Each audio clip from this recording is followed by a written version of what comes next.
आज इंट्रोडक्शन होगा बेसिकली, ठीक है। इंट्रोडक्शन नेसेसरी है।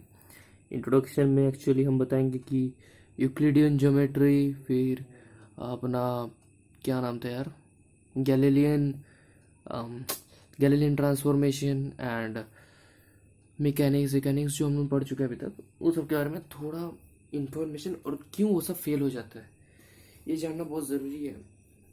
क्योंकि जब तक तुम्हें ये समझ नहीं आएगा कि ये सब चीज़ गलत है, तब तक तुम सच के लिए दौड़ोगे नहीं, है ना। ये ऑब्वियस है, ह्यूमन नेचर है कि जब तक तुम्हें ये नहीं पता चल जाता हाँ ये चीज़ जो हो रहा है ये गलत है, झूठ है, तब तक तुम सच के पीछे नहीं भागोगे। तब तक उसी को लेके जकड़े हुए बैठे रहोगे, उसी झूठ को।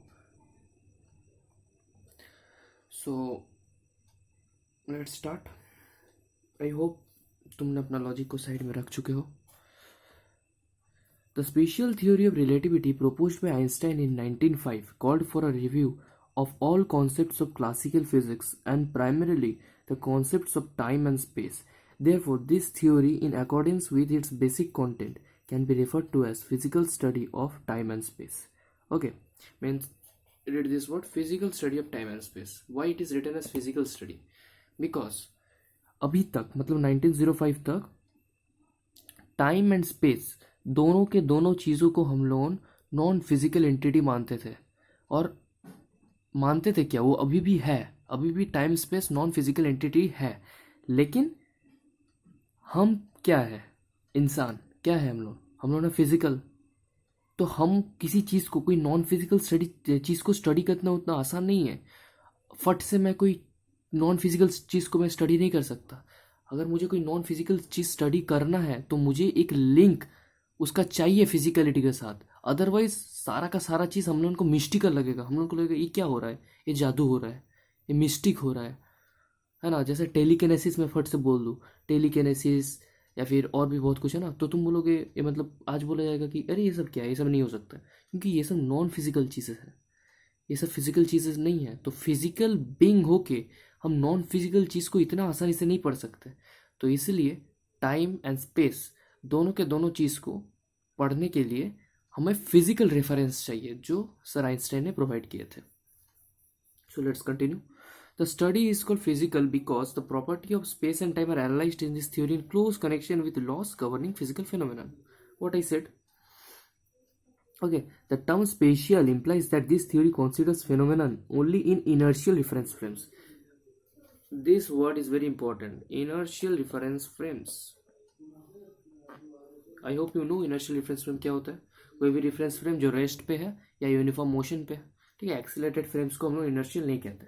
तो ये स्पेशल इसीलिए कहा जाता है क्योंकि हम मतलब इसमें हम लोग नहीं पढ़ने वाले हैं कि नॉन इनर्शियल फ्रेम में कैसा बिहेव होता है। और तुम्हें एक अच्छा चीज़ बता देता हूँ, इसी चीज़ के चलते बाद में तुम ट्विन पैराडॉक्स पढ़ने वाला हो, इनर्शियल नॉन इनर्शियल के चलते। Let's proceed. We shall begin this section with a brief review of pre-relativistic physics, dwelling in particular on the problem that led to appearance of theory of relativity. यानी कि pre relativistic physics को पढ़ते हैं, यानी कि Einstein के relativity propose करने से पहले जो फिजिक्स प्रचलन में था, मतलब एक्टिव था, वो पढ़ते हैं। First we shall recall those motions of space and time that were associated with Newton's law. Okay, Newton's law जो कहते हैं वो सब हम लोग पहले देख लेते हैं। क्या कहते थे? Space which has 3 dimension obeys Euclidean geometry. I hope you know what is Euclidean geometry. If you don't know then you must read once what is Euclidean geometry. अरे बहुत बड़ा चीज़ नहीं है, जो तुम कोऑर्डिनेट पढ़े हो उसी को कहते हैं यूक्लिडियन ज्योमेट्री, ठीक है। मतलब अभी ये समझो कि अभी तक जो पढ़ के आए हो। Together with 3 dimensional space and independent of it there exist time. Okay, there is another dimension which is called time and it is independent of everything. See, together with 3 dimension space and independent of it means ये space के साथ और उससे independent exist करता है time. फिर से कह रहा हूँ, ये वो साइंस फिजिक्स है जो माना जाता था रिलेटिविटी से पहले। ये वाला स्टेटमेंट गलत प्रूफ होने वाला है कि ये इंडिपेंडेंट चीज़ है, टाइम इज इंडिपेंडेंट, ये गलत प्रूफ होने वाला है। Okay, time is independent in the same sense that 3 dimensions are independent of each other, but for all time relates to space through the laws of motion. Specifically, time is measured by a clock, which is basically instrument utilizing one or another periodic process, providing a time scale. Therefore, it is impossible to determine time irrespective of some periodic process. That is irrespective of motion. मतलब motion के बिना तुम time को time के बारे में कुछ बोल नहीं सकते. सिंपली यही है. ठीक है, इसमें बहुत खास कुछ नहीं है, तुम खुद भी पढ़ोगे तो समझ जाओगे. लास्ट लाइन इंपॉर्टेंट है कि टाइम के तुम it is impossible to determine time irrespective of some periodic process, that is motion. मतलब मोशन के बिना तुम टाइम को एक्सप्लेन नहीं कर सकते. Okay, dimension of solid bodies and time intervals between given events are identical in different reference frames. These correspond to the Newtonian concept of absolute space and time, according to which their properties are assumed to be independent of the reference frame. That is, space and time are same for all reference frames. यानी कि कोई भी reference frame मान लो, कोई भी inertial non inertial reference frame मान लो, उस reference frame में space और time दोनों का behavior same रहेगा, दोनों का reference same रहेगा, दोनों का हर एक चीज सेम रहेगा. यानी कि space and time are universal entities. ये था Newtonian concept. Okay, let's read further. The Galileo Newton law of inertia is assumed to be valid, according to which a body experience no influence from other bodies moves rectilinear uniformly. This law maintains the existence of inertial reference frames in which Newton's law hold true. This is nothing but Newton's first law. Okay, कोई भी चीज़ अगर motion पे है तो है, अगर rest पे है तो है. उसको एक्सटर्नल फोर्स के बिना कोई कुछ कर नहीं सकता. और इसी को लॉ ऑफ इनर्शिया कहते हैं. From the above notion, Galilean transformation follows, expressing the space-time relation of an event in space-time relation of any event in different material inertial reference frames. Okay, रुको मैं फिर से करते हैं. From the above notion of Galilean transformation follows, expressing the space-time relation of any event in different inertial reference frame. If the reference frame k dash move relatively to k frame, okay, now is it okay? I think if the reference frame k dash move in reference with velocity v and the zero time reading corresponds to the moment when origin o dash and o of two frames coincide.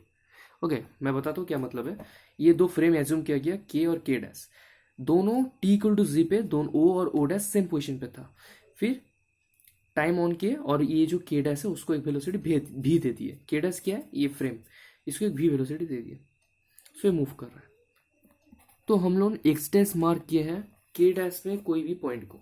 जैसे इस ए को, ए का point के dash पे x dash होगा और ए का coordinate के में एक्स होगा. ये कुछ नहीं है, कोऑर्डिनेट सिस्टम में जो तुम पढ़े हो, ठीक है, ट्रांसफॉर्मेशन वाला, शिफ्टिंग ऑफ ओरिजिन, वही है.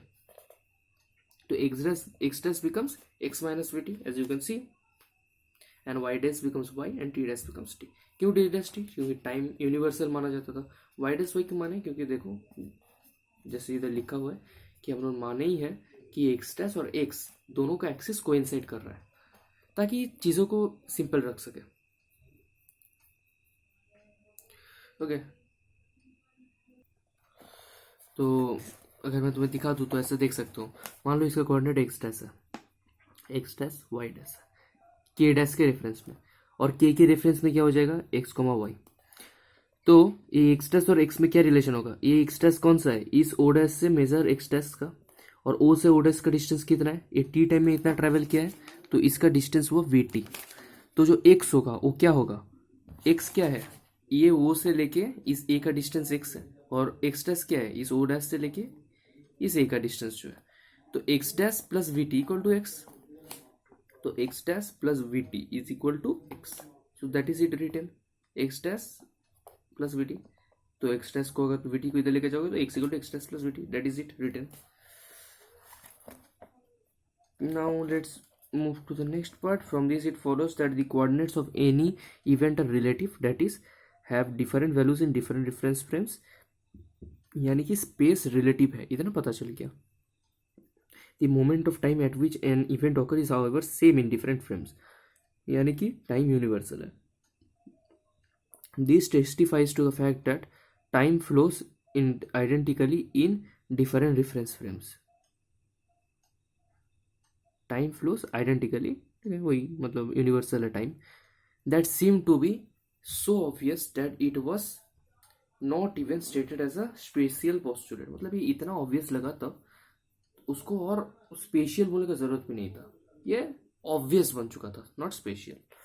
Okay, from 6.1 the classical law velocity transformation follows. ठीक है, यहाँ से तुम वेलोसिटी ऑब्जर्वेशन भी देख सकते हो. कैसे देखोगे, क्योंकि टाइम कांस्टेंट है तो पूरा इक्वेशन को टाइम से डिवाइड कर दो. X dash by t will be v dash, x by t will be v, and v t by t करोगे तो वी. तो यानी कि ये क्या है, ये है कि अगर तुम्हें पता नहीं है कौन सा फ्रेम मूव कर रहा है, देखो बेसिकली हमें नहीं पता होता है कि कौन सा सिस्टम रेस्ट पे है या कौन सा सिस्टम मोशन पे है. तो तुम मान लो स्पेस में हो तो, और मैं भी स्पेस में हूँ और हम दोनों दो अलग अलग रेफरेंस फ्रेम में हैं. ठीक है, लेकिन दोनों सेपरेट हो रहे हैं भी वेलोसिटी से. तो मुझे नहीं पता चलेगा कि मैं भी स्पीड से तुमसे दूर जा रहा हूँ या तुम भी स्पीड से मुझसे दूर जा रहे हो, या फिर मैं v/2 और तुम v/2 स्पीड से दूर जा रहे हो. कैसे हो रहा है कुछ नहीं पता रहेगा हम उनको. ठीक है, क्योंकि वेलोसिटी है, यूनिफॉर्म वेलोसिटी में रहेगा. अब तुम बोलोगे कि नहीं सर झटका लगेगा. झटका, अरे झटका यार तब लगता है जब एक्सीलरेट होता है चीज़. झटका भी नहीं लगने वाला है. जिसके भी दिमाग में ये सोचा है ना झटका लगने वाला है अगर जिसका मोशन होगा, तो तुम समझ लो तुम अभी तक अपना लॉजिक को साइड पे नहीं रख सके. उसको साइड पे रख के आओ यार, नहीं तो हार्ड होने वाला है आगे की चीज़. और अगर तुम लॉजिक को साइड पे रखते तो I could say it would be a very interesting and easy thing. Yes easy, I will say easy. So v dash will become v minus capital v. यानी कि अगर स्पेस पे है हम दोनों और हम दोनों में मोशन हो रहा है कि तुम भी स्पीड से दूर जा रहे हो मेरे से या मैं तुमसे दूर जा रहा हूँ मुझे नहीं पता. तो मैं क्या करूँगा इस फॉर्मूला से, ये v क्या है, ये v है कितना सेपरेट हो रहे हैं हम लोग. ठीक है, कितना स्पीड से सेपरेट हो रहे हैं, कैपिटल v से सेपरेट हो रहे हैं. तुम्हारा वेलोसिटी v डैश है, मेरा v है, तो मैं इससे रिलेट कर सकता हूँ क्या होने वाला है. यानी कि what I am saying is, मान लो ऐसा टाइप का सिस्टम है. Okay, let me show you.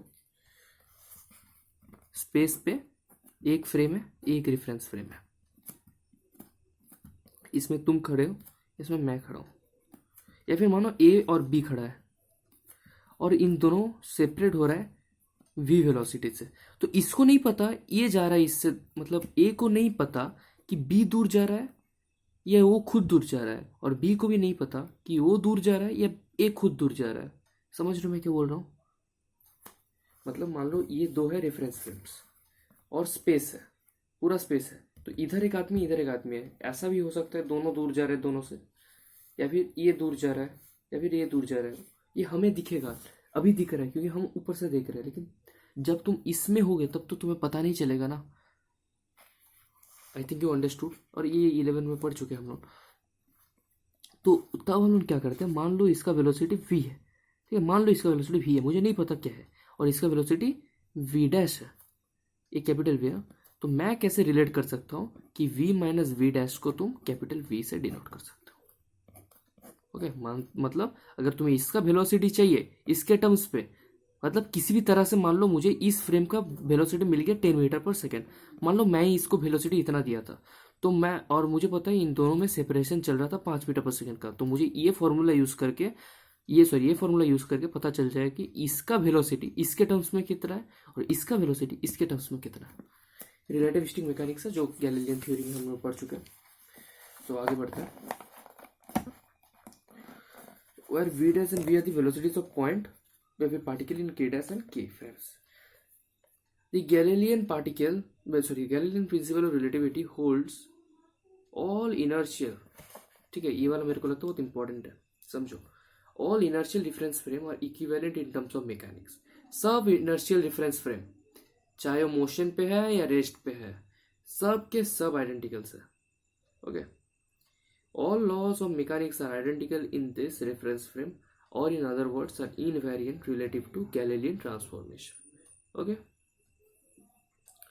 the principle of long range action, ये बहुत हद तक ट्रू रिलेटिविटी में भी होता रहेगा. ये 6th वाला सेवेंथ वाला में एक प्रॉब्लम होगा, देखो।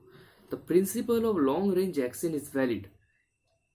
Interaction between bodies propagate instantaneously, that is infinitely high velocity. Understand what is it saying? Interaction between bodies propagate instantaneously. यानी कि देखो क्या बोल रहा है ये, इसका कहना है कि अगर एक रेफरेंस फ्रेम ऐसा है और एक रेफरेंस फ्रेम ऐसा है, इसमें भी एक घड़ी है, इसमें भी एक घड़ी है. ओके, मान लो ये जो घड़ी है मैंने उसको ऐसा करके बनाया है, एक रॉड, ठीक है, रॉड के दोनों एंड्स पे मिरर, एक लाइट का पल्स मैंने छोड़ दिया, तो ये लाइट का पल्स गया इधर, रिफ्लेक्ट हुआ, वापस आया इधर. तो जब तक ये इधर रिफ्लेक्ट होके वापस इधर आके फिर इधर आता है, मैं कहता हूँ वो एक टाइम पीरियड है. वही ऑब्वियसली एक टाइम पीरियड होता है, और मैं बोलता हूँ कि 2 टाइम पीरियड का मतलब है 1 सेकेंड. ओके, ऐसा करके हम लोग डील कर सकते हैं, जैसे हम लोग उधर डील करते हैं कि पेंडुलम में, कि पेंडुलम का एक ऑसिलेशन, कंप्लीट ऑसिलेशन का मतलब है 2 सेकेंड. वैसे मैं इधर मानता हूँ कि इधर अगर 2 टाइम पीरियड हुआ तो 1 सेकेंड है. तो ये सेम चीज़ इधर भी होगा और इधर भी होगा. तो उनका कहना है, गैलीलियो का कहना है कि जब इधर 1 सेकेंड होगा तब इधर भी 1 सेकेंड होगा, एक ही साथ होगा. ओके, मतलब इसका जो इंफॉर्मेशन है ना, इसका जो इंफॉर्मेशन है, ये यहाँ तक पहुँचने में जो स्पीड यूज़ करता है वो इन्फिनाइट है, मतलब more than speed of light. अगर लाइट का भी स्पीड होगा और इसके बीच अगर आर डिस्टेंस होगा तो इधर पहुँचने में कितना टाइम लगेगा. मान लो इस घड़ी में टी टाइम दिखा रहा है. ओके, मान लो इस घड़ी में टी टाइम दिखा रहा है, मुझे निकालना है इस घड़ी में कितना टाइम दिखता है. मान लो इधर टी डैश है, तो अगर तुम लॉजिक लगाओगे, मतलब सिंपली सोचोगे, तो क्या आएगा, T must be equal to, अच्छा, T dash must be equal to T plus R by C. R by C क्यों लिखा, मैं सोच रहा हूँ कि इधर से जो इन्फॉर्मेशन जा रहा है ना, इधर ये लाइट के स्पीड में जा रहा है, इन्फॉर्मेशन जाने में भी तो एक टाइम लगेगा, इधर जा रहा है लाइट के स्पीड में, तो लाइट का स्पीड सी है तो प्लस आर बाई सी. लेकिन उनका कहना है कि ये जो सी है ये सी नहीं है, इन्फिनाइट है, जिसके चलते ये पार्ट 0 हो जाता है और t dash equal to t हो जाता है. और this is what mean by universal time, कि यानी कि हर एक पॉइंट पे यूनिवर्स का टाइम सेम है, टाइम का फ्लो सेम है. ओके, मतलब जब अर्थ में भी 10 बज रहा है, तब वर्ल्ड में दूसरा पैरेलैक्स यूनिवर्स में भी चल जाओ तब भी 10 ही बजा होगा. ये उनका कहना है. अभी तुम लोगों को लगेगा अरे ये क्या है, ये तो लगा मतलब सरासर झूठ है, लेकिन यार तुम यही मान के भी तक करते आए हो सब कुछ. अभी तो तोड़ना है ना ये सब चीज़ को, देखते हैं कैसे तोड़ता है. This motion of classical mechanics were in complete accord with the totality of experimental data available at that time. It should be noted, though, that those data related to the study of bodies moving with velocity is much lower than velocity of light. ये जो data दिया गया था ना, 7 तो जो हम पढ़े, ये कुछ ऐसा ही, मतलब हवा में तीर नहीं लगाया गया था, ये सारा का सारा चीज़ एक्सपेरिमेंटली बेस्ड था. ओके, और लेकिन एक प्रॉब्लम जो था कि जो एक्सपेरिमेंट किया गया था वो सारा का सारा एक्सपेरिमेंट वेलोसिटी ऑफ लाइट से बहुत कम वेलोसिटी पे किया गया था. The validity of these notions were confirm by very successfully development of mechanics itself. वो तो हम देख ही चुके हैं, इस सातों प्रिंसिपल पे बेस्ड है पूरा का पूरा मैकेनिक्स जो हम करते हैं. Therefore, the notion of classical mechanics about the property of space and time were thought to be so fundamental as not to raise any doubt about the truth. यानी कि कोई भी अगर सिचुएशन अजीब आ जाए तो हम लोग वो सिचुएशन पे क्वेश्चन करेंगे. हम लोग ये क्वेश्चन नहीं करेंगे कि ऐसा, मतलब ये मैकेनिक्स का थ्योरी ट्रू है कि नहीं. मतलब इतना सच माना जाता था मैकेनिक्स का ये सातों का सातों थ्योरी को कि ये इटर्नल ट्रूथ हो चुका था साइंस का. हाउएवर, ओके, इसमें कहा जाता है कि हम लोग जेड एक्सिस को लेकर नहीं करेंगे ताकि चीज़ें भी सिंपल रहें, और बहुत जगह पे तुम्हें दिखेगा अगर तुम सिंपली सोचते हो भी हो तो जेड कोऑर्डिनेट वाई एक्सिस जैसे बिहेव करता है सारे रेस्पेक्ट में. ओके, सो यहाँ से नेक्स्ट स्टार्ट करते हैं नेक्स्ट लेक्चर पे.